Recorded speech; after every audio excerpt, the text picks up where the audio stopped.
এ বল্টু বলতো, বিদ্যুৎ আবিষ্কার না হলে তখন কি হতো? কি আর হতো স্যার, তখন আমাদের হারিকেন জ্বালিয়ে টিভি দেখতে হতো।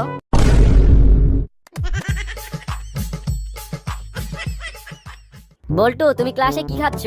Sir chocolate. চকলেট খাওয়া ভালো না, ওতে বিষাক্ত কেমিক্যাল থাকে। সবাই পড়ো, ঘুষ খাওয়া ভালো নয়। কেন স্যার, ঘুষেও কি বিষাক্ত কেমিক্যাল থাকে?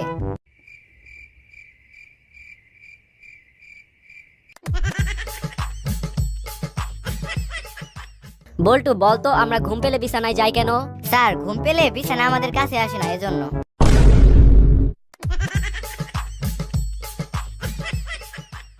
বল্টু, একটি মশা আর একটি হাতির তুলনা করতো। স্যার একটা মশা হাতির গায়ে বসতে পারে, কিন্তু হাতি কখনোই মশার গায়ে বসতে পারে না।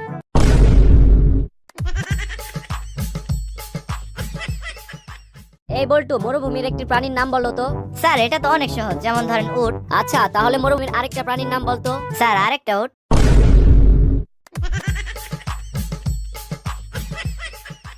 আচ্ছা বল্টু বলতো, তাজমহল কোথায় অবস্থিত?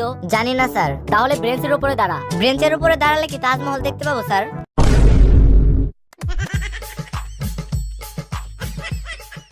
বল্টু বলতো, something is better than nothing এর অর্থ কি? স্যার শামসুদ্দিনের বেটার নাতিন।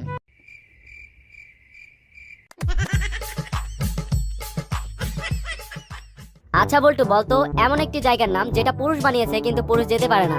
স্যার এটা তো খুবই সহজ, যেমন ধরেন লেডিস টয়লেট।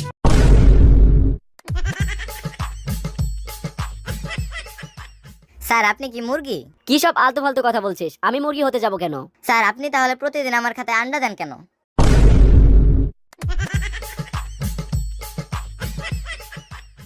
বলতো, একটা বাস ঘন্টায় 10 কিলোমিটার যায়, তাহলে আমার বয়স কত?